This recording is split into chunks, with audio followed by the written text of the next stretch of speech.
I'm 42. Married for 14 years. 2 kids. A mortgage that eats half my paycheck. The kind of life that looks boring but safe from the outside. If you'd asked me a year ago, I would have said my marriage wasn't perfect, but it was solid. We argued about money and parenting, not about fidelity. I trusted my wife completely. That's the part that still makes me feel stupid when I say it out loud. She's 39. Smart, warm, the kind of person who remembers birthdays and brings soup when someone's sick. We met in our 20s, built everything together. I thought we were a team. I really believed that. Life felt normal back then. Predictable. Work, dinner, kids' homework, Netflix, bed. Intimacy had faded a bit, but I told myself that was just marriage in your 40s. Nothing dramatic. Nothing suspicious. Just routine. Looking back, that's what scares me most, how normal it all felt. How I never questioned the late yoga classes or the work dinners. I didn't think I needed to. She'd earned my trust over years, over childbirths and funerals and sleepless nights. I wasn't unhappy enough to look for cracks. I was complacent. I thought we were boring because we were safe. Now I replay those days in my head like surveillance footage, searching for something obvious I missed. A look. A pause. Anything that could have warned me. There wasn't. Or maybe I just didn't want to see it. The changes were subtle at first. That's how these things always start, I guess. She started caring more about her appearance, new clothes, different perfume. I noticed but didn't question it. I even complimented her, like an idiot. She smiled in a way that didn't quite reach her eyes. She became protective of her phone. Not dramatically. Just small things. Turning it face down. Taking calls in the garage. Laughing at messages she didn't share. I told myself I was being paranoid. I didn't want to become that guy, the suspicious husband reading into nothing. Our conversations got shallower. Less eye contact. More. I'm tired. Sex became infrequent, then awkward. She'd flinch sometimes when I touched her, like I'd startled her. That hurt, but I blamed stress. Work had been intense for her. I wanted to be supportive. There were nights she came home late smelling like wine. She said it was team dinners. I believed her because believing was easier than confronting the alternative. Because we had kids sleeping upstairs and a life that depended on stability. I started feeling lonely in my own house. Not alone, lonely. There's a difference. You can sit next to someone on the couch and feel miles away. Still, I didn't push. I thought marriages went through seasons. I thought this was just one of them. I had no idea it was a whole other life she was stepping into. The first time my stomach dropped wasn't dramatic. It was a Tuesday. She was in the shower, and her phone buzzed on the nightstand. I wasn't snooping, I swear, I just glanced because it kept buzzing. A name I didn't recognize. No context. Just, I miss you. Last night was hard. I stood there frozen, phone vibrating like it was alive. My heart started pounding so loud I thought she'd hear it over the water. I didn't open the message. I didn't touch the phone. I just stared at it like it might explode.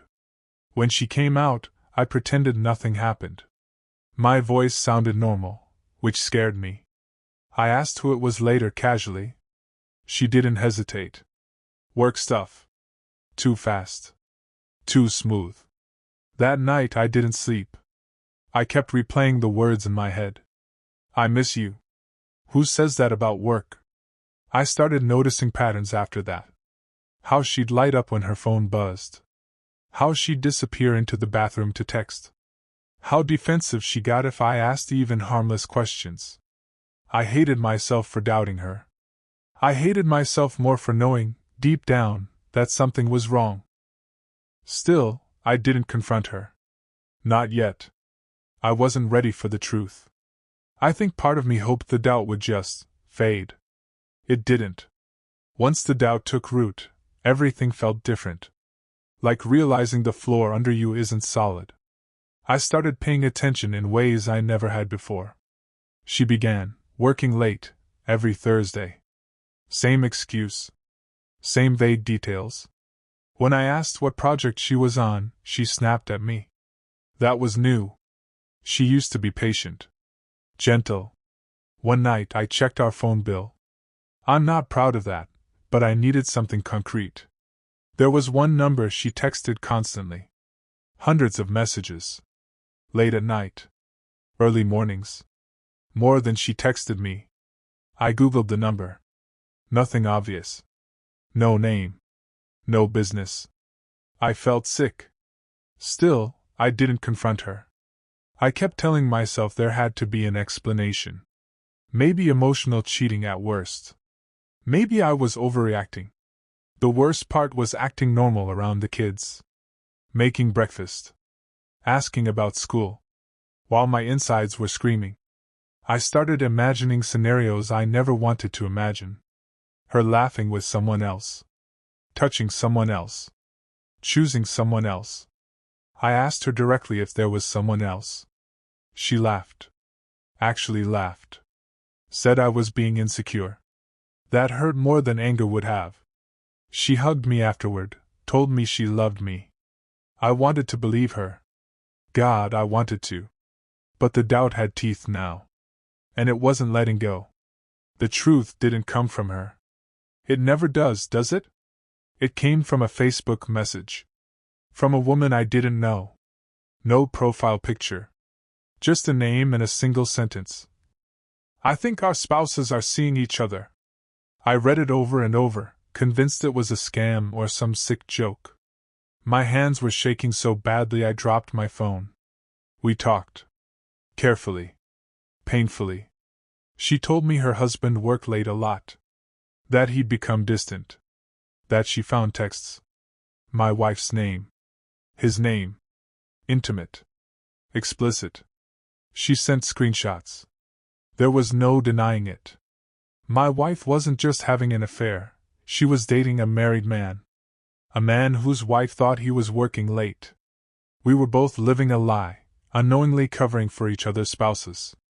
I remember sitting on the edge of the bed, staring at the wall, feeling like the room was tilting. 14 years collapsed into screenshots and timestamps. When my wife came home that night, I was calm in a way that scared me. I told her I knew. I told her everything.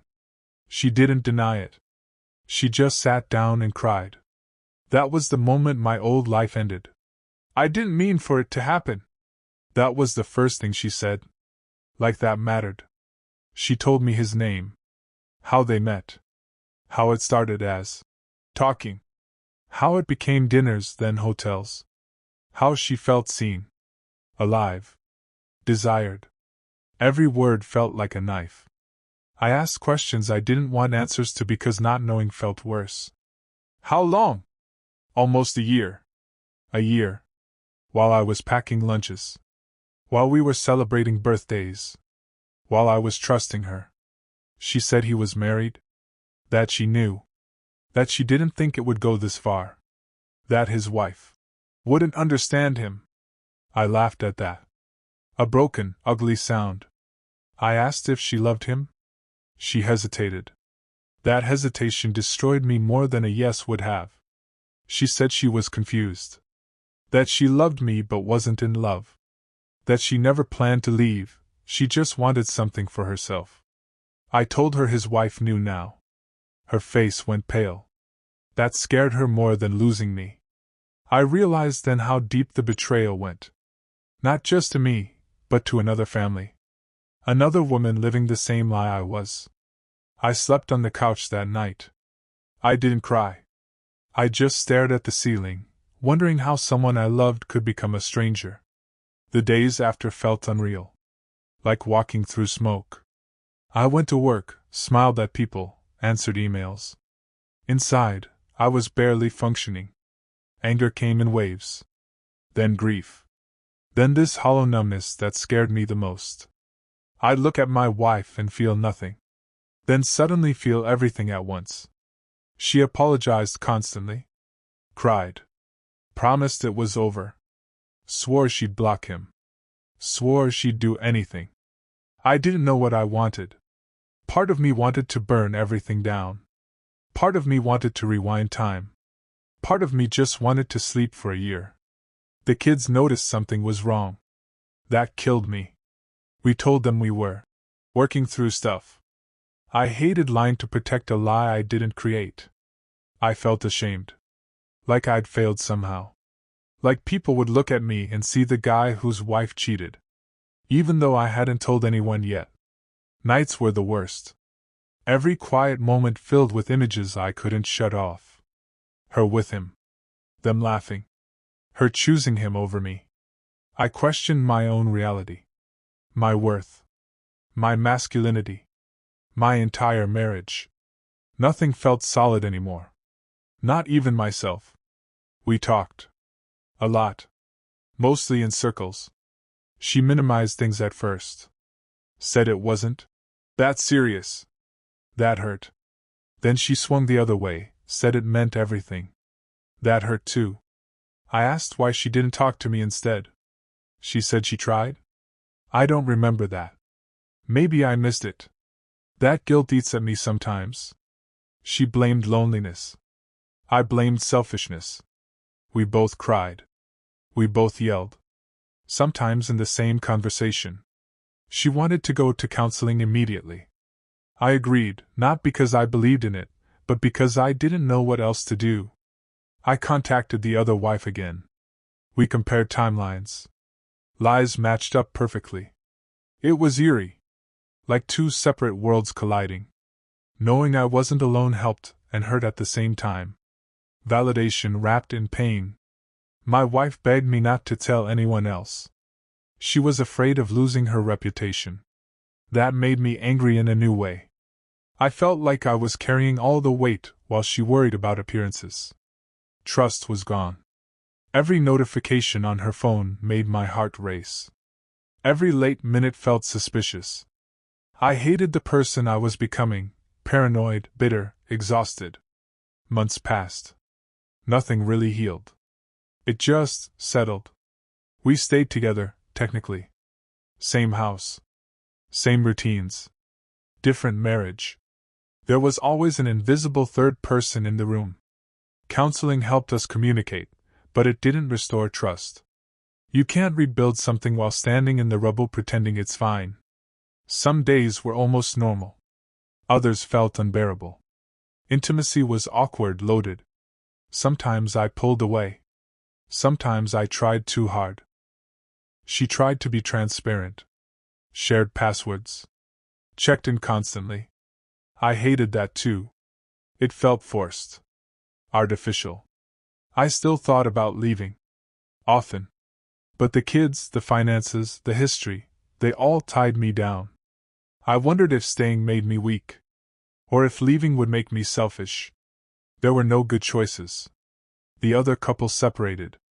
That knowledge haunted me. I wondered if my wife mourned him. I never asked. I was afraid of the answer. I stopped trusting my instincts. I second-guessed every feeling. Life went on, but something fundamental was broken. And I didn't know if it could ever be fixed. I don't recognize myself sometimes. I used to be easygoing. Confident. Now I overthink everything. I scan for lies in tone and posture. I replay conversations in my head, searching for hidden meanings. I lost weight without trying. Food tasted bland. Sleep came in short, restless bursts. My doctor asked if I was depressed. I didn't know how to answer. Friends noticed I was quieter. I made excuses. I wasn't ready to tell the story out loud. Saying it felt like making it permanent. I loved my wife and resented her at the same time. That contradiction lived in my chest constantly. It was exhausting. I blamed myself more than I should have. For missing signs. For not being enough. Even though I know, logically, her choices were her own. Some days I felt powerful for surviving. Other days I felt like a fool for staying. I learned that betrayal doesn't just break trust, it fractures identity. You question your judgment, your memories, your worth. I'm still piecing myself back together. Slowly. Unevenly. The hardest part is the kids. They don't know the details. They just know Mom and Dad aren't the same. They ask why we don't hug as much. Why dinner feels quiet. I try to be present. To show up. But sometimes I'm distracted by thoughts I don't want. I worry about the example we're setting. About teaching them that love includes pain like this. Or that staying no matter what is the right answer. My wife is a good mother. That complicates everything. This isn't a simple villain story. We agreed not to speak badly about each other in front of them. That means swallowing a lot of anger. Sometimes I look at my wife and see the woman I fell in love with. Other times I see the person who shattered me. Both versions exist. That's the hardest truth. Trust, now, is transactional. Conditional. Fragile. I don't assume anything. I verify. I hate that. She asks if I'll ever fully trust her again. I don't know. I'm honest about that. False hope feels cruel. We've rebuilt some connection. Laughter sneaks in occasionally. So does affection. But there's always a wall I can't seem to tear down. I've learned that forgiveness isn't a moment. It's a process. One I'm not sure I'll ever complete.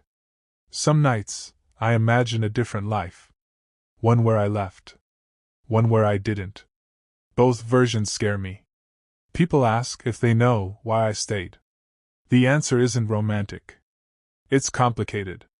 It's fear, love, habit, hope, exhaustion. All tangled together. Leaving felt like another loss I couldn't handle at the time. Staying felt like choosing pain I already knew. I don't know if it was the right choice. I just know it was the one I made. Some days, I think we might survive this. Others, I think we're just delaying the inevitable. I've learned there's no clean ending to betrayal. Just different kinds of scars. What still hurts isn't just what she did. It's what it took from me. My certainty. My ease. My sense of safety. I miss the man I was before I knew. The man who trusted without hesitation. I miss believing my marriage was a refuge. Those things don't come back easily. Maybe they never do. If you're reading this and ignoring red flags because life feels easier that way, I get it.